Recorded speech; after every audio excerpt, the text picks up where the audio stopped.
యేసుక్రీస్తు నామమున వందనాలు తెలియజేస్తూ ఉన్నాను. ఇప్పటి వరకు మనమందరం కూడా ప్రార్థన ద్వారా, పాటల ద్వారా తండ్రి దేవుని మహిమపరుచుకుని ఉన్నాం. చిన్న ప్రార్థన చేసుకుని దేవుని యొక్క వాక్యాన్ని మనందరం కూడా ధ్యానించుకుందాం. ప్రార్థన. మమ్మల్ని మిక్కిలిగా ప్రేమించిన మా ప్రియ పరలోకపు తండ్రి, నీ ఘనమైన అత్యున్నతమైన నామానికి వందనాలు, స్తుతి స్తోత్రములు తండ్రి. గడిచిన కాలమంతయు, గడిచిన దినములన్నీ మమ్మల్ని కాచి కాపాడి మా యొక్క జీవితంలో తండ్రి మనకు శ్రేష్టమైనటువంటి యొక్క ప్రభు దినాన్ని మాకు అనుగ్రహించినందుకు నీ కృతజ్ఞతలు చెల్లిస్తూ ఉన్నాం తండ్రి. ఎక్కడైతే ఇద్దరు ముగ్గురు కూడి నా నామమున ప్రార్థన చేస్తారో వారి మధ్యలో ఉంటారని సెలవిచ్చిన దేవా, ఈ ఉదయకాల సమయం మొదలుకొని తండ్రి ఈ మధ్యాహ్నం కాల సమయం వరకు నీ యొక్క పాద సన్నిధానంలో మేమందరం కూడా చేరి ఆయా ఆత్మతోనూ సత్యముతోనూ నిన్ను ఆరాధన చేస్తూ ఉంటుండగా మమ్మల్ని అందరినీ దీవించి ఆశీర్వదించి బలపరచండి తండ్రి. ఇదిగో తండ్రి, ఆయా వాక్య భాగంలోనికి వెళ్తూ ఉంటుండగా నిలవబడ్డటువంటి నేను నిరుత్త మాత్రుని తండ్రి, నీ బిడ్డలకును మాకును మా యొక్క జీవితాలకి ఏ వాక్యం అయితే అవసరమై ఉంటూ ఉన్నదో తండ్రి, ఆ వాక్యాన్ని బోధించబోతూ ఉంటుండగా ఆయా నీ బిడ్డలు వినిచి ఉంటుండగా వినగలిగే మనస్సును, వినగలిగే హృదయాన్ని నీ బిడ్డలకు అనుగ్రహించి నన్ను నీ సులభసాత్తు మెరుగుపరుచుకోగలరని యేసు పరిశుద్ధ నామమున ప్రార్థించి అడిగి వేడుకుంటున్నాను తండ్రి. ఆమేన్. క్రీస్తునందు ప్రేమైనటువంటి దేవుని బిడ్డలారా, గతించిన ఆదివారం నుంచి ఒక ఆదివారం వరకు దేవుడు మనల్ని అందరినీ కూడా కాచి కాపాడి తన రెక్కల కింద భద్రపరిచి మన యొక్క జీవితంలో మనకు శ్రేష్టమైనటువంటి ఈ ప్రభు దినాన్ని మనందరికీ కూడా అనుగ్రహించినందుకు మనం ఎల్లప్పుడూ కూడా తండ్రి అయినటువంటి దేవునికి, ప్రభు అయినటువంటి యేసుక్రీస్తు ద్వారా కృతజ్ఞతలు చెల్లించాలి. ఆదివారమున దేవుని యొక్క మందిరములో సమాజముగా, సంఘముగా కూడుకొనుచు దేవుడు మనకిచ్చినటువంటి ఆవిష్లో నుంచి, దేవుడు మనకిచ్చినటువంటి తలాంతులలో నుంచి ఆయన పాటల ద్వారా, ప్రార్థన ద్వారా, వాక్యము ధ్యానించడం ద్వారా, ప్రభు బల కార్యక్రమం ద్వారా, కానుకల ద్వారా, ఈ 5 విషయాల ద్వారా ప్రతి ఆదివారము మనం ఏం చేస్తూ ఉన్నామంటే తండ్రిని ఆరాధించేవారిగా ఉంటూ ఉన్నాం. నిన్నటువంటి యొక్క ఆదివారమున ప్రపంచంలో ఉన్నటువంటి అనేక మంది దేవుడంటే భయము, భక్తి కలిగినటువంటి క్రైస్తవ తల్లిదండ్రులు అనేక మంది కూడా ఇప్పుడు ఏం చేస్తారంటే దేవుడి యొక్క సన్నిధానంలో ఉంటూ ఉన్నారు. ఎందుకు? మనము క్రైస్తవులుగా ఉంటూ ఉన్నాం. క్రీస్తును నమ్ముకొని, క్రీస్తు నందు, క్రీస్తు రక్తంలో కడగబడి మనమందరము కూడా దేవుడి యొక్క కుమారులుగా, కుమార్తెలుగా పిలువబడుతూ ఉన్నాము కనుక ప్రతి ఆదివారం కూడా దేవుని యొక్క సన్నిధానంలో మనం ఉంటూ ఉన్నాం. అందుకే పిల్లారా, మరి ఈ యొక్క మధ్యాహ్నకాల సమయంలో కూడా దేవుడి యొక్క వాక్యాన్ని మనం చదువుకుంటూ ఆయన యొక్క మాటల్ని మనము నేర్చుకుందాం. చూడండి, అపోస్తుల కార్యములు 4వ అధ్యాయము, అపోస్తుల కార్యములు 4వ అధ్యాయము మొదటి నుంచి మనం చదువుకుంటూ దేవుని యొక్క వాక్యాన్ని మనం నేర్చుకుందాం. చూడండి, అపోస్తుల కార్యములు 4వ అధ్యాయం మొదటి వచనము. వారు ప్రజలతో మాట్లాడుచుండగా యాజకులను, దేవాలయపు అధిపతియు, సద్దూకైలను వారు ప్రజలకు బోధించుటయు, యేసును బట్టి మృతులలో నుండి పునరుత్థానము కలుగునని ప్రకటించుటయు చూసి కలవరపడి వారి మీదికి వచ్చి వారిని బలత్కారముగా పట్టుకొని. ఇక్కడ గమనించినట్టయితే ప్రియమైనటువంటి దేవుడి బిడ్డలారా, సంఘము ప్రారంభించినటువంటి దినాలలో 3000 మంది సంఘముగా సమకూర్చబడి దేవుడి యొక్క సంఘముగా, క్రీస్తు యొక్క శరీరంలో అవయములుగా ఉంటున్నటువంటి యెరూషలేము యొక్క సంఘములో దినదినము కూడా వారు కూడుకుంటూ దేవుడిని ఆరాధిస్తూ ఉన్నారు. అయితే ఎక్కడైతే దేవుడి యొక్క బిడ్డలుగా ఉంటూ ఉన్నారు, ఎక్కడైతే దేవుడిని ఆరాధించే వారిగా ఉంటూ ఉన్నారు, అక్కడేముంటుంది? అక్కడేముంటుందా? సాతాను అనేవాడు ఉంటూ ఉన్నారు. అలాగనే ఈ యొక్క అపోస్తలులు కూడా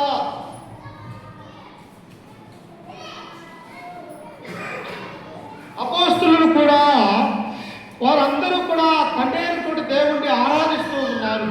ఇంచుమించు 3,000 మంది ఎక్కడ కూడుకున్నా కానీ, వారు దేవుని సన్నిధానంలో ఉన్నా కానీ ఎల్లప్పుడూ కూడా దేవుని ఆరాధించే వారిగా ఉంటూ ఉన్నారు.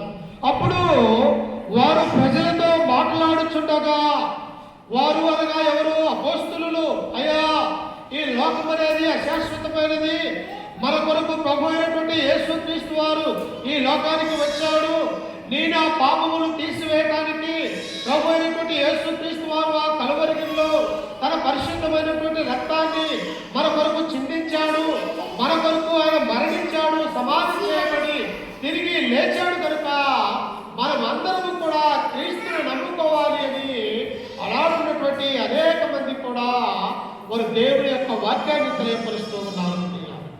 కానీ వారు ఏం చేస్తూ ఉన్నారు? అక్కడ ఉన్నటువంటి వారు చూడండి, వారు మాట్లాడుచుండగా యాజకులను, దేవాలయపు అధిపతియు, సద్దూకయులు వచ్చి, ఎవరెవరంట? ఎవరెవరు వస్తూ ఉన్నారంట?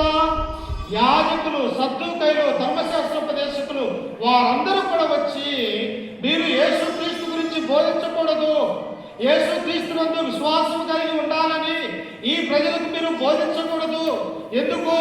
మనకు ధర్మశాస్త్రం అనేది ఉన్నది, దేవుని యొక్క గ్రంథం అనేది మోసే ద్వారా 10 ఆజ్ఞల వరకు ఇచ్చాడు కనుక మీరు వేరే ఒక దేవుణ్ణి ఎలాగూ ప్రకటన చేస్తారు అని చెప్పేసి అక్కడ ఉన్నటువంటి సద్దూకయులు వారందరూ కూడా వారిని ఆటంకపరుస్తున్నట్టుగా మనం చూస్తూ ఉన్నాం. అప్పుడు చూడండి, కింద వచనములో 3వ వచనములో, వారిని బలత్కారముగా పట్టుకొని సాయంకాలమైనందున మరునాటి వరకు వారిని కావలిలో ఉంచిరి. వాక్యము వినిన వారిలో అనేకులు నమ్మిరి. వారు ఎన్ని శ్రమలు చేస్తూ ఉన్నా, ఎన్ని బాధలు పెడుతూ ఉన్నప్పటికీ కూడా ఈ అపోస్తలులు ఏం చేస్తూ ఉన్నారు? దేవుడు మాకిచ్చినటువంటి యొక్క పరిచర్యని మేము ప్రకటించాలా, అనేకులు కూడా క్రీస్తులోనికి రావాలా అని చెప్పేసి వారి జీవిత కాలం అంతా కూడా దేవుడి యొక్క సువార్త చేస్తూ ఉన్నారు. నిజంగా ఎంత గొప్ప ధన్యత! ఈనాడు ఉన్నటువంటి మనము కూడా మనం ఎలా ఉండాలా? అపోస్తలులు ఎలాగైతే దేవుడి యొక్క వాక్యాన్ని బోధిస్తూ అనేకులు కూడా క్రీస్తులోనికి నడిపిస్తూ ఉన్నారో, మన జీవితంలో కూడా ప్రియులారా అనేక కష్ట నష్టాలు మనకు కూడా వస్తాయి. కుటుంబాలలో సాతాను వాడు అనేకమైనటువంటి శోధనలు మన యొక్క కుటుంబాలలో చేస్తాడు. కానీ మనం ఏం చేయాలా? నేను నమ్ముకున్నటువంటి నా దేవుడు ఉన్నాడు, నా యొక్క కష్టాలలో, నా యొక్క శ్రమలలో ఆయన విడిపించగలిగినటువంటి దయామయుడు, కరుణామయుడు అని మనము యేసుక్రీస్తునందు విశ్వాసం అనేది ఉంచాలి. ఈనాడు విశ్వాసం లేక అనేక మంది క్రీస్తులోనికి వచ్చిన తరువాత తిరిగి లోకంలోనికి వెళ్ళిపోతున్నటువంటి వారిని మనము చూడగలుగుతూ ఉన్నాం. కానీ యొక్క అపోస్తలులు ఏం చేశారు? అక్కడ ఉన్నటువంటి వారు అనేక మంది కూడా సద్దూకయులు, అలాగనే యాజకులు, దేవాలయపు అధిపతులు, వారందరూ కూడా అపోస్తలుల దగ్గరకు వచ్చి అంటున్నారు, మీరు ఈ నామమును బట్టి బోధించకూడదు, యేసుక్రీస్తు యొక్క నామాన్ని బట్టి మీరు ప్రకటన చేయకూడదు అని వారిని బలత్కారముగా పట్టుకున్నట్టుగా మనము చూస్తూ ఉన్నాం. అందుకే ఇంకా కింద వచనంలో చదువుకుంటే చూడండి, 5వ వచనంలో, మరునాడు వారి అధికారులను, పెద్దలను, శాస్త్రులను యెరూషలేములో కూడుకొనిరి. ఎవరంట? ఈ యేసుక్రీస్తు యొక్క సువార్త అనేది ఎవరికి కూడా బోధింపబడకూడదు, ఆడేందు ఎవరు కూడా నమ్మకం ఉంచకూడదు. ఇదిగో సీనాయి పర్వతం మీద యెహోవా దేవుడు మోసేకి ఇచ్చినటువంటి మన యొక్క ధర్మశాస్త్రం ఏమైపోతుంది, సున్నతి ఏమైపోతుంది అని చెప్పేసి అక్కడ ఉన్నటువంటి అధికారులందరూ కూడా అపోస్తలుల మీద పగబట్టినట్టుగా మనము చూస్తూ ఉన్నాం. నిజంగా ప్రియులారా, ఎవరైతే క్రీస్తులోనికి రావాలనుకుంటూ ఉన్నారు, ఎవరైతే పాపం అనే యొక్క లోకంలో నుంచి, మరణమైనటువంటి యొక్క లోకంలో నుంచి జీవాన్ని ఎవరైతే కోరుకుంటూ ఉన్నారో అట్టి వారి మీద సాతాను అనేది దాడి చేసేదిగా ఉంటూ ఉన్నది ప్రియులారా. అందుకనే చూడండి, ఇంకా అదే అపోస్తలుల కార్యంలో చదువుకుంటే 12వ అధ్యాయము, అపోస్తలుల కార్యములు 12వ అధ్యాయము మొదటి వచనాన్ని చదువుకుందాం. 12 ఆ కాలమందు రాజైన హేరోదు సంఘపు వారిలో కొందరిని బాధ పెట్టుటకు బలత్కారముగా పట్టుకొని యోహాను సహోదరుడైన యాకోబును ఖడ్గముతో చంపించని. ఏంటి? దేవుని నమ్ముకుంటే, దేవుని యందు విశ్వాసము కలిగి ఉంటే మానవుని యొక్క ప్రాణాలు తీసే రోజులుగా అలాడున్నట్టుగా మనము చూస్తూ ఉన్నాం. కానీ ధైర్యముగా అపోస్తలులు ఏం చేస్తూ ఉన్నారు? మాకెన్ని శ్రమలు వచ్చినా, మమ్మల్ని చంపివేసినా గాని మేము క్రీస్తు యొక్క సువార్త ప్రకటించక మానలేము అని చెప్పేసి వారు సంఘముగా సమకూడి దేవునికి మొరపెట్టే వారిగా ఉంటున్నట్టుగా మనము చూస్తూ ఉన్నాం. అందుకని ఆ కింద వచనంలో చూడండి, ఇది యూదులకు ఇష్టమైన కార్యమని తెలుసుకొని పేతురును కూడా పట్టుకొనును. ఆ దినములు పులియని రొట్టెల పండుగ దినములు. యాకోబును ఆ పక్క చంపివేశారు. ఎవరు యాకోబు? యోహాను యొక్క సహోదరుడైనటువంటి ఈ యొక్క యాకోబును చంపివేశారు. ఆ తర్వాత అపోస్తలులుగా ఉన్నటువంటి ప్రాముఖ్యమైనటువంటి ఈ యొక్క పేతురును కూడా ఏం చేశారంటే, ఈయనను కూడా చంపితే ఈ యొక్క సువార్త ఆగిపోతూ ఉన్నది. ఎవరు కూడా కూడుకోరు, దేవాలయంలో కూడుకోరు, దేవుణ్ణి ఆరాధించరు మీరు అని చెప్పేసి ఆ యొక్క రాజైనటువంటి హేరోదు ఏం చేసిందంటే ఆ యొక్క యాకోబును కత్తితో చంపివేసినటువంటి వాడిగా మనము చూస్తూ ఉన్నాం. ప్రియులారా, ఈనాడు మనము దేవుని యొక్క మందిరంలో కూర్చొని ఆయన గురించి మనము తెలుసుకొని ఇంత క్షేమంగా భద్రంగా ఉన్నాము అంటే మనకంటే ముందున్నటువంటి యొక్క అపోస్తలులు వారి యొక్క త్యాగాలు అన్నటువంటి విషయాన్ని మనం గుర్తు చేసుకోవాలి. ఆనాడు కూడుకోవడానికి ఒకరికి దేవాలయాలు లేవు. ఎక్కడో ఇళ్లలో కూడుకునేవారు, లేకపోతే ఎక్కడో ఇసుకల సముద్ర మార్గంలో ఉండి వారు కూడుకునేవారు, లేకపోతే కొండ గుహలలో కూర్చొని దేవుణ్ణి ఆరాధించేవారు. ప్రియులారా, ఎందుకు?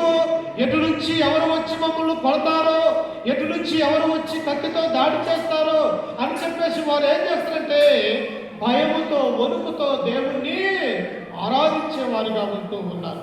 అయినప్పటికీ కూడా దేవుడు సర్వోన్నతుడు. ప్రియులారా, మనకు వచ్చే బాధలు ఆయనకు ముందుగా తెలుసు. ఎందుకు? మానవుని యొక్క హృదయంలో ఉన్నటువంటి ప్రతి మనస్సు ఎవరు ఎలా ఉన్నారు, ఏం చేస్తూ ఉన్నారు అన్నటువంటి విషయం అంతే కూడా మన తండ్రి అయినటువంటి దేవునికి తెలుసు. అప్పుడు పేతురును కూడా ఏం చేశారు? పేతురుని తీసుకొని యూదులకు ఇష్టమైనటువంటి కార్యము కనుక అక్కడ పండుగ జరుగుతూ ఉన్నది. ఈయనను కూడా చెరసాలలో బంధించి ఈయనను కూడా చంపాలన్నటువంటి ఉద్దేశం కలిగి ఆ యొక్క హేరోదు బలత్కారముగా పేతురుని చెరసాలలో వేశారు. ఇప్పుడు నాయకుడైనటువంటి పేతురు, దేవుని యొక్క వాక్యాన్ని ప్రకటించవలసినటువంటి పేతురు, ఒక పెద్దగా ఉన్నటువంటి పేతురు, సంఘ ప్రారంభంలో 3000 మందిని మార్చగలిగినటువంటి శక్తి కలిగినటువంటి ఆ యొక్క పేతురు ఇప్పుడు ఎక్కడ ఉన్నాడు అంటే చెరసాలలో ఉన్నట్టుగా మనం చూస్తూ ఉన్నాం. ఇప్పుడు కూడుకున్నటువంటి మనుషులు ఏమైపోయారు? ఆయన యొక్క నాయకుడే అపోస్తలుడే చెరసాలలో ఉంటే మరొక అపోస్తలుడు వచ్చేసి కత్తితోటి చంపబడితే ఆ సంఘము ఏమైపోతుంది? కాపరి లేని గొర్రెలమని అందరూ కూడా ఎటువంటి తగ్గిపోవటానికి అవకాశం ఉంటుంది. చూసారా, సాతాను వాడు ఎంత బలంగా దేవుని యొక్క పనిని నాశనం చేయడానికి, దేవుని యొక్క పనిని ఎదగనీయకుండా ఎలాగ చేస్తూ ఉన్నాడో ఇక్కడ మనం చూస్తూ ఉన్నాం. ఈనాడు కూడా ప్రియులారా, మనము కూడా ఏమనుకుంటూ ఉంటాం? ఈరోజు ప్రార్థనకి వెళ్ళాలా, దేవుని యొక్క మందిరానికి వెళ్ళాలా, నేను అక్కడ ఉండాలి అనుకుంటే సాతాను వాడు కొన్ని అనేకమైనటువంటి పనులు తెచ్చి మనల్ని ఆటంకపరిచే వారిగా ఉంటూ ఉంటాం. కానీ మనము సాతాను యొక్క కుయుక్తులు తెలుసుకున్నటువంటి వారము కాదు ప్రియులారా. వారి యొక్క కుయుక్తులను మనము తెలుసుకొని నేను ఎన్ని శ్రమలున్నా, ఎన్ని బాధలున్నా నా యొక్క మందిరానికి వెళ్ళాలి అని చెప్పేసి మనము హృదయానుసారంగా దేవుణ్ణి ఆరాధించుకునే వారిగా ఉండాలి. అప్పుడు చూడండి, వారిని చెరసాలలో వేస్తే ఏం చేస్తూ ఉన్నాడు? చూడండి 5వ వచనంలో, పేతురు చెరసాలలో ఉంచబడెను. అయితే సంఘము అతని కొరకు అత్యాసక్తిగా దేవునికి ప్రార్థన చేయించుండెను. పేతురుని చెరసాలలో బంధించారు.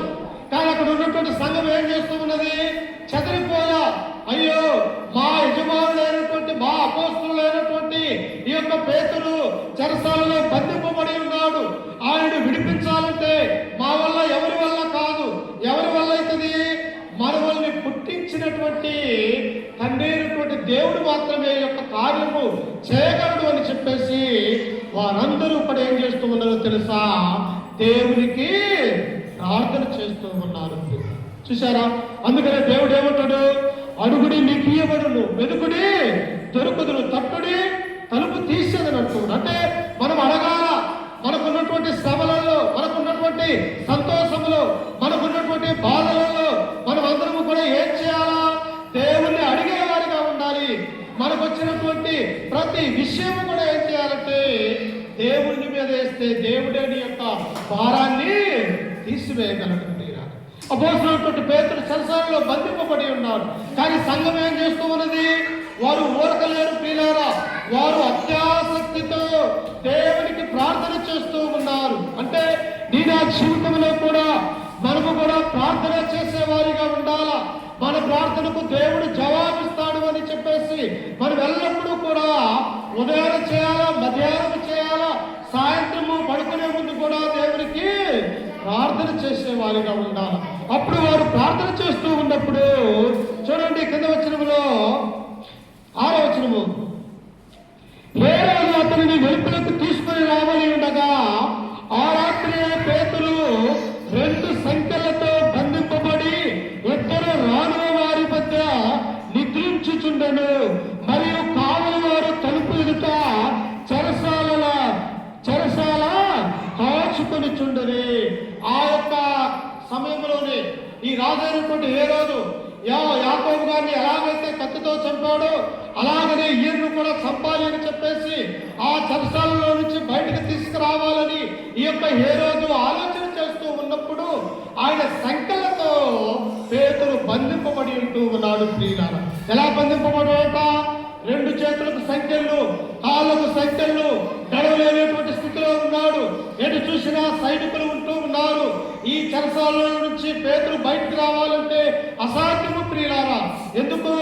అనేక మంది అక్కడ సైనికులు, రోమన్ సైనికులు వారు ఉన్నారు. బయటికి రావాలంటే ఆ యొక్క బంధకాలను తెప్పుకోవడానికి అవకాశం లేనటువంటి వాడిగా ఈ యొక్క అపోస్తలుడైనటువంటి పేతురు ఉంటూ ఉన్నాడు. నీ నా జీవితంలో కూడా ప్రియులారా, సాతాను మన యొక్క హృదయానికి, మన యొక్క మనసుకు సంఖ్యలు వేయడానికి సిద్ధంగా ఉన్నది. మన యొక్క హృదయంలో దేవుని యొక్క వాక్యం అనేది ఉంచుకోకుండా, దేవుని యొక్క సన్నిధానానికి రాకుండా సాతాను వాడు మన హృదయాన్ని కూడా ఏం చేస్తాడంటే సంఖ్యలతో బంధించాలని చూస్తూ ఉంటాడు. కానీ మనం ఏం చేయాలమ్మా? సంఘం ఎలాగైతే అత్యాసక్తితో ప్రార్థన చేస్తూ ఉన్నారు, నీ నా జీవితంలో దినదినము కూడా దేవునికి మొరపెడితే దేవుడు మన యొక్క ప్రార్థన ఆలకించి మనకు జవాబిచ్చేవాడిగా దేవుడు ఉంటున్నట్టుగా మనం చూస్తూ ఉన్నాం. నిజంగా మన ప్రార్థనకు దేవుడు జవాబేడా? ఆనాడున్నటువంటి ప్రవక్త అయినటువంటి ఏలియా 3.5 సంవత్సరాలు ఇశ్రాయేలు యొక్క దేశం మీద ఇదిగో వారైనను, వర్షమైనను, మంచైనను ఏది కూడా కొరవద్దు అని చెప్పేసి ఆ తండ్రి అయినటువంటి దేవుడికి ప్రార్థన చేయగా 3.5 సంవత్సరాలు వర్షము కానీ మంచు కానీ ఏది కూడా దేవుడు ప్రీతించలేదు.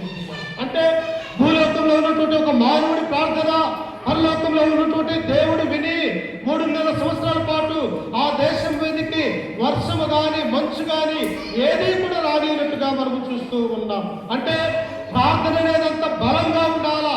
ప్రార్థన అనేది విశ్వాసము కలిగినటువంటి వారిగా మనం మొరపెట్టినట్టయితే దేవుడు మన యొక్క మొరని విని ఆయన ఆలకించి దానిని మనకు అంగీకరించేవాడిగా ఉంటున్నట్టుగా మనం చూస్తూ ఉన్నాం. ఇక్కడ కూడా ప్రియులారా, సంఘం ఏం చేస్తూ ఉన్నది? నా యొక్క సహోదరుడైనటువంటి పేతురు చెరసాలలో ఉన్నాడు. ఆయన బయటికి రాలేనటువంటి స్థితిలో ఉన్నాడు. ఈయన కూడా మరణానికి దగ్గరగా ఉన్నాడేమో అని చెప్పేసి అక్కడ ఉన్నటువంటి సంఘం ఏం చేస్తూ ఉన్నదంటే అత్యాసక్తితో దేవునికి ప్రార్థన చేస్తూ ఉన్నది. నీవు కూడా మనం ఒక్కోసారి లేవలేనటువంటి స్థితిలో ఉంటాం, ఒకసారి శరీర బలహీనతలు కలిగి ఉంటాం. ఈరోజు ఏం చేస్తున్నావులే ప్రార్థన అనేటువంటి మరి ఆలోచన కలిగి ఉంటాము. కానీ దేవుడు ఏమంటూ ఉన్నాడో తెలుసా? ఎల్లప్పుడూ కూడా మీరు ప్రార్థన దేవుడికి చేయాలి. మనమందరము కూడా సంఘం ఎలాగైతే అత్యాసక్తి కలిగి దేవునికి మొరపెడుతూ ఉన్నదో, దేవునికి ప్రార్థన చేస్తూ ఉన్నదో, నీ నా జీవితంలో కూడా మన కుటుంబం కొరకు, సంఘము కొరకు, సంఘ అభివృద్ధి కొరకు, లేకపోతే ఎవరైనా అనారోగ్యం కలిగినటువంటి వారి కొరకు మనము కూడా నిత్యము కూడా దేవునికి మొరపెడితే మన మొరను దేవుడు ఆలకిస్తాడు అన్నటువంటి విషయాన్ని ఇక్కడ మనం చూస్తూ ఉన్నాం. అప్పుడు చూడండి 7వ వచనంలో, ఇదిగో ప్రభువు దూత అతని దగ్గర నిలిచెను, అతడు ఉండిన అరలో వెలుగు ప్రకాశించెను. దూత పేతురు పక్కకు తట్టి త్వరగా లెమ్మని చెప్పి అతన్ని లేపగా సంఖ్యలు అతని చేతల నుండి ఊడి పడిను. చూశారా ప్రియులారా, 2 సంఖ్యలతో బంధింపబడి ఉన్నాడు, 2 కాళ్ళకు సంఖ్యలతో ఏబడి ఉన్నాడు, చుట్టూ కూడా పోలీసులు ఉన్నారు ప్రియులారా.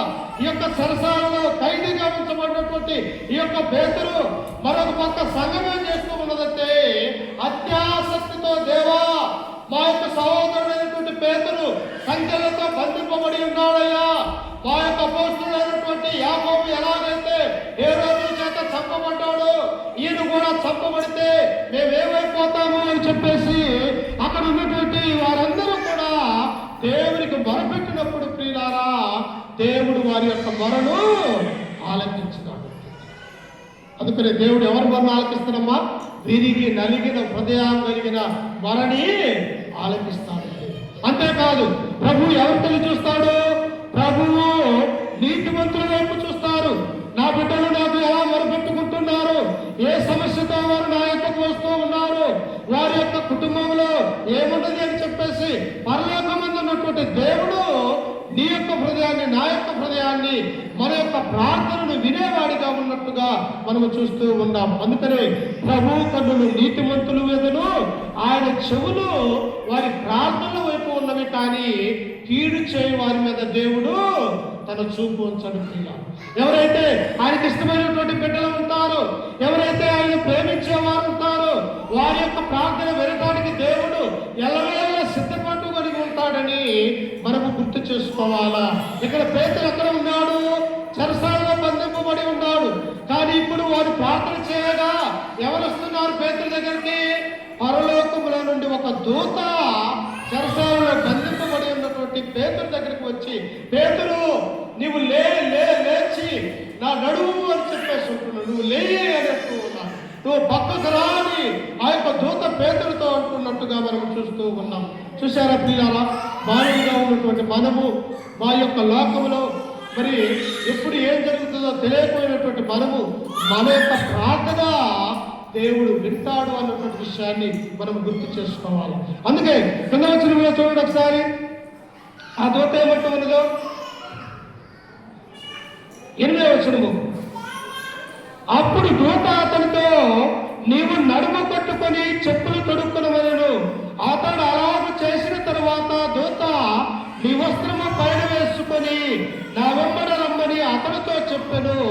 అతడు వెలుపలకు వచ్చి దూత వెంబడ వెళ్ళి దూత వలన జరిగినది నిజముగా జరిగినది గ్రహింపక తనకు దర్శనము కలిగినని తలంచెను. దూత వచ్చినది, పేతురు ఈ సరసాల్లో బంధింపబడినటువంటి నీవు లేచి నాతో పాటు నడువు రా, ఆ యొక్క సరసాలను దేవుడికి లెక్క కాదు, ఈ యొక్క సంఖ్యలు ఊడిపోయినాయి అని చెప్పేసి ఆ దూత పేతురు ఏం చేస్తూ ఉన్నదంటే ఆ బంధకాలలో నుంచి బయటికి నడిపిస్తూ ఉన్నది. ఈ నా జీవితంలో కూడా అనేకమైనటువంటి బంధకాలు, ఆటంకాలు సాతాను వాడి మనకు కలగజేయవచ్చు, ఈ యొక్క శరీరం మీద దాడి చేయవచ్చు. కానీ మన పక్షాన్ని ఎవరున్నారు?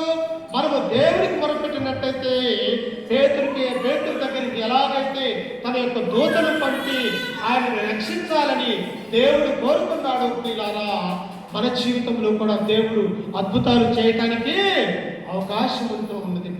అయితే మనం ఏం చేయాలా? ప్రార్థన చేయాలి. ఎల్లప్పుడూ కూడా ఎడతెగక కూడా దేవుని మందిరములో, ఇంట్లో, కుటుంబంలో, మనం కూర్చున్న చోట, పనికి వెళ్ళే చోట, ఎక్కడికి వెళ్ళినా, ఏ స్థలంలో ఉన్నా దేవుణ్ణి మరొక ఎల్లప్పుడూ కూడా మనము ప్రార్థన చేసినట్టయితే మన దగ్గరికి ఏ సాతాను కూడా రావటానికి అవకాశం లేదు.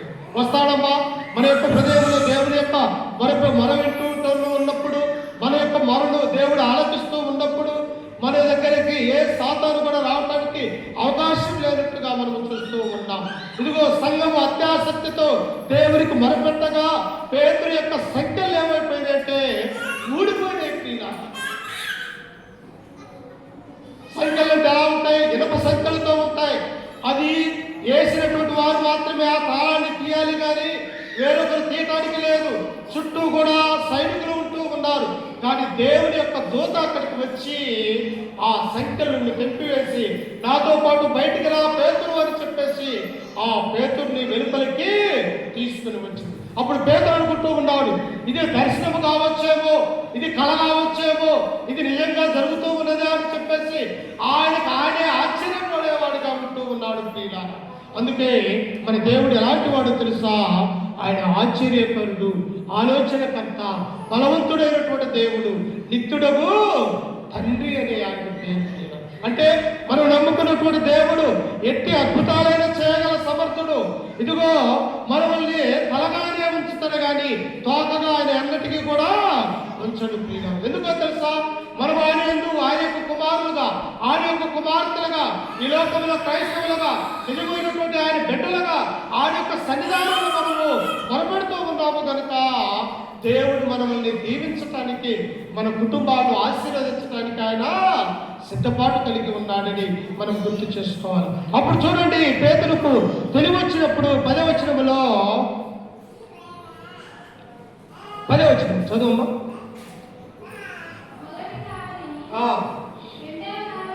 మొదటి కావాలని రెండవ కావాలని దాటి పట్టణములకు పోవు ఇనప గవని ఎద్దకు వచ్చినప్పుడు తానంతటా అదే వారికి తెరుచుకొనును. వారు బయలుదేరి ఒక వీధి దాటిన వెంటనే దూత అతన్ని విడిచిపోయాను. చెరసాల సంఖ్యలు ఊడిపోయినాయి. ఆ యొక్క చెరసాలలో నుంచి సైనికుల దగ్గర నుంచి మరొక వీధికి వచ్చారు. ఆ వీధి నుంచి గేట్లు తొలగిపోయినాయి. అంటే దేవుడు చేసే ఆశ్చర్య కార్యాలు నీ యొక్క కంటికి, మానవుడి యొక్క హృదయానికి అవి అర్థం కావు అని దేవుని యొక్క గ్రంథము మనకు తెలియపరుస్తూ ఉన్నది. నిజంగా చెరసాలలో నుంచి బయటకు రావాలంటే ఎన్ని ఆటంకాలుగా ఉంటూ ఉన్నాయో, కానీ దేవునితో ఎప్పుడైతే పేతురు దగ్గరకు వచ్చి పేతురు నువ్వు లేచి నాతో పాటు నడవమని ఆ దూతతో పేతురు వచ్చి ఉన్నాడో తనకున్నటువంటి కాళ్ళకు, చేతులకు ఉన్నటువంటి ఆ సంఖ్యలు వదిలిపోయినట్టుగా మనం చూస్తూ ఉన్నాం. అంతేకాదు ఆ సంఖ్యల నుంచి బయటకు వచ్చినప్పుడు ఆ బయట ఉన్నటువంటి ఇనుప గేటు కూడా ఏమైపోయిందంటే వారి దెబ్బకు తెరుచుకొని పోయినట్టుగా మనం చూస్తూ ఉన్నాం. ప్రియులారా, దేవుడంటే ఎలాంటి వాడో తెలుసా? ఆనాడు మోసే ఇశ్రాయేలు ప్రజలు అరణ్య మార్గంలో ప్రయాణమై వెళ్తూ ఉన్నారు. ముందేమో ఎర్ర సముద్రము, వెనకొచ్చేసి ఫరో సైన్యము. ఏం చేయాలో తెలియనటువంటి స్థితిలో ఉన్నారు. వెనక్కి వెళ్ళిపోదామా? ఫరో యొక్క సైన్యము కత్తి చేత ఇశ్రాయేలు ప్రజలందరినీ కూడా చంపుతూ ఉన్నది. ఒకవేళ ముందుకు వెళ్దామా? ఎర్ర సముద్రము అడ్డము బారుతూ ఉన్నది. ఏం చేయాలా? సముద్రంలోకి వెళ్ళాలంటే ఆ సముద్రంలో పడి చనిపోతామన్నటువంటి భయము. వెనక్కి వెళ్దామంటే ఇశ్రాయేలుని ఆ యొక్క ఫరో సైన్యం చంపుతుందేమన్న భయము. కానీ ఈ సమయంలో మోసే ఏం చేశాడో తెలుసా? వెంటనే దేవునికి ప్రార్థన చేశాడు. అయ్యా, ముందు చూస్తే ఎర్ర సముద్రం ఉన్నది, వెనక చూస్తే ఫరో సైన్యం ఉన్నది. అయ్యా, ఈ అరణ్యంలో మేము చచ్చిపోట నీకు ఇష్టమా? మమ్మల్ని కాపాడమని ఆ మోసే యెహోవా దేవుని ఎప్పుడైతే మొరపెట్టి ఉన్నాడో ప్రియులారా, సముద్రం ఏమైపోయిందమ్మా? 2 పాయలుగా చీడిపోయి నీ ఒక గోడ కడితే ఎలాగైతే నిలబడతాదో అలాగే నీళ్లు 2 గోడల్లాగా నిలవబడిపోయినాయి ప్రియుల. అప్పుడు ఇశ్రాయేలు ఆరిన నేల మీద సముద్ర మార్గంలోనే ఆరు బయటికి వెళ్ళిపోయారు. చూసారా? మన దేవుడు ఆశీర్వదించదలుచుకుంటే మన యొక్క దేవుని యొక్క అద్భుతాలు ఎలా ఉంటాయో తెలుసా? ఎర్ర సముద్రాన్ని 2 పాయలుగా చేశాడు దేవుడు. ఇదిగో ఇశ్రాయేలు మీద 3.5 సంవత్సరాలు వర్షం పడద్దు అని ప్రార్థన చేస్తే వర్షము దేవుడు కురవనట్టుగా మనం చూస్తూ ఉన్నాం. ఈడ సంఘము అత్యాసక్తితో దేవునికి మొరపెడితే పేతురుకున్నటువంటి ఆ సంఖ్యలు తొలగిపోయాయి. చూశారా?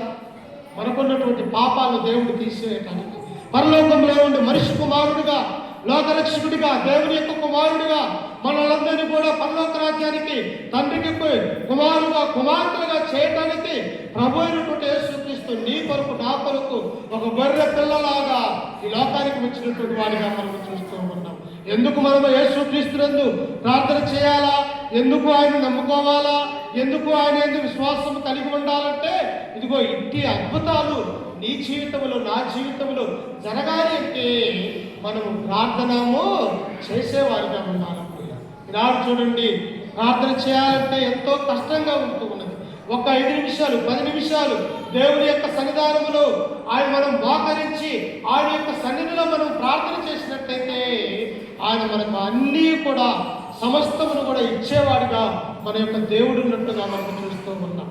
అన్న ఎలాగ ప్రార్థన చేసిందమ్మా, అయ్యా నేను సంతానం లేక గొడ్రాలుగా ఉన్నాను, నా వైరైనటువంటి పెనిన్నాకేమో సంతానం ఉన్నదయ్యా, ఇదిగో లోకులు వచ్చేసి అందరూ కూడా నీకు గొడ్రాలి అని నన్ను ఎగతాళి చేస్తూ ఉన్నారని ఆ యొక్క అన్న ఏం చేసినది, షిలోహు అనేటువంటి మందిరానికి వెళ్ళి ఆ మందిరంలో ఏడ్చుకుంటూ కన్నీరు కారుస్తూ నాకున్నటువంటి ఈ నిందను తీసివేయ, నా యొక్క సంతానం అనుగ్రహించమని ఆ మందిరంలో వెళ్ళి దేవునికి ప్రార్థన చేయగా దేవుడు ఏం చేశాడమ్మా, అన్నాకి ఒక గొప్ప ప్రవక్తను న్యాయాధిపతిని ఆ యొక్క దీర్ఘమంతుడిని అలాంటి ఒక గొప్ప సమయాన్ని అన్నా గర్భాల దేవుడు అనుగ్రహించినట్టుగా మనం చూస్తూ ఉన్నాం.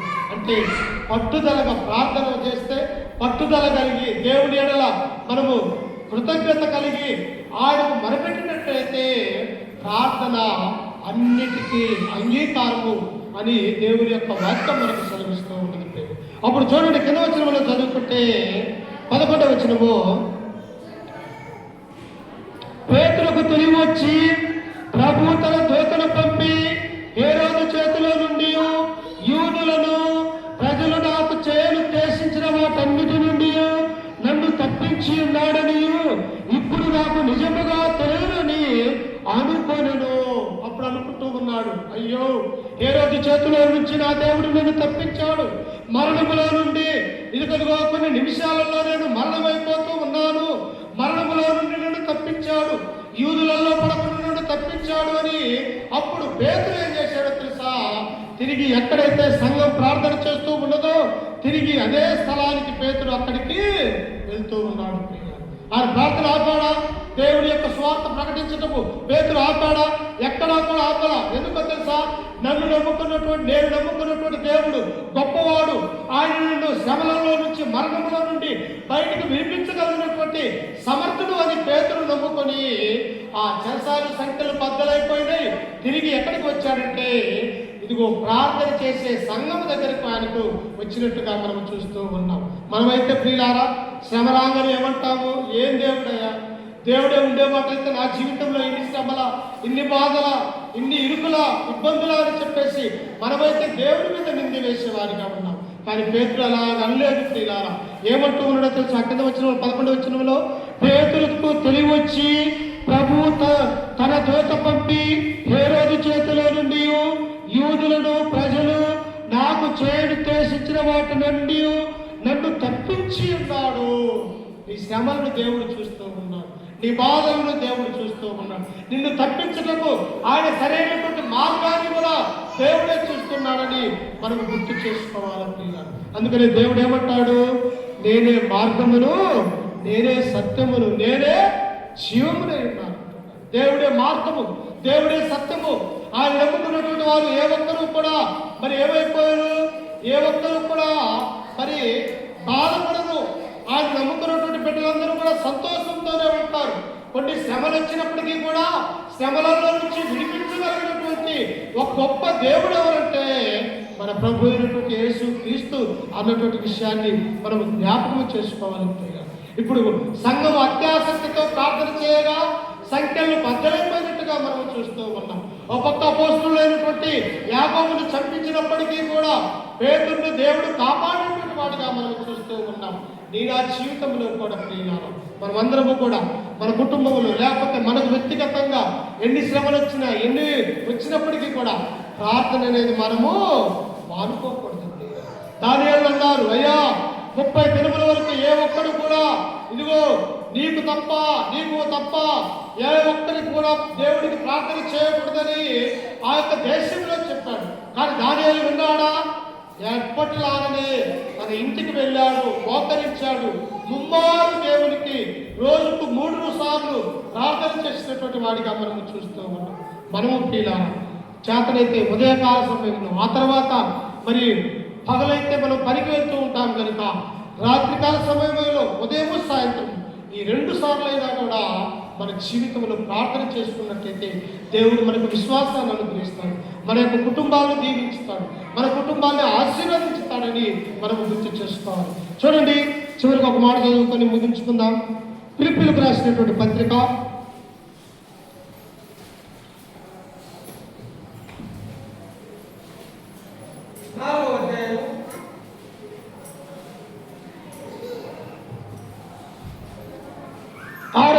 4 దేని గురించి చింతపడకుడు గాని ప్రతి విషయములోనూ ప్రార్థన విజ్ఞాపనల చేత. దేవుడు ఏమంటూ ఉన్నాడమ్మా? అపొస్తలుడైన పౌలు అంటూ ఉన్నాడు, ఓ ఫిలిప్పీయులారా, మీరు అనేకమైనటువంటి శ్రమలు అనుభవించి క్రీస్తు సంఘములోనికి వచ్చి ఉన్నారు. మీకు వచ్చినటువంటి శ్రమలు మామూలువి కాదు, అనేకమైన రక్తాలు కాచి ఉన్నారు మీరు. అయితే మీరేం చేయాలా? మీరు దేవుని గురించి చింతపడకుడి కానీ ప్రతి విషయంలోనూ ప్రార్థన విజ్ఞాపనల చేత ఏం చేయాలమ్మా? ప్రార్థన చేయాలి. ప్రార్థన నీ మరణంలో నుండి జీవంలోనికి దేవుడు మనల్ని తీసుకుని వస్తాడు. హిజ్కియా ప్రార్థన చేయగా ఏమైపోయాడు? 15 సంవత్సరాలు ఆయుష్ని తన యొక్క జీవితంలో పొడిగించినట్టుగా మనం చూస్తూ ఉన్నాం. మరి నీవు ప్రార్థన చేస్తే దేవుడు వినడా? ఏలియా ప్రార్థన విన్న దేవుడు నీ నా ప్రార్థన వినడా? హిజ్కియా ప్రార్థన విన్నటువంటి దేవుడు మన ప్రార్థన వినడా? ఇదిగో మోసే చేసినటువంటి ప్రార్థన విని ఈ ఎర్ర సముద్రాన్ని 2 పాయలుగా చేసినటువంటి దేవుడు మన యొక్క ప్రార్థన కూడా వింటాడు అని నమ్మకము కలిగి, విశ్వాసము కలిగి మనము ప్రార్థన చేసేవారిగా ఉండాలి. అందుకే అక్కడ ఏమంటూ ఉన్నాడు? దేవుడి గురించి చింతపడకుడి కానీ ప్రతి విషయంలోనూ ప్రార్థన విజ్ఞాపనల చేత కృతజ్ఞత పూర్వకముగా మీ విన్నపములు దేవునికి తెలియజేయాలా. ఏం చేయాలంట?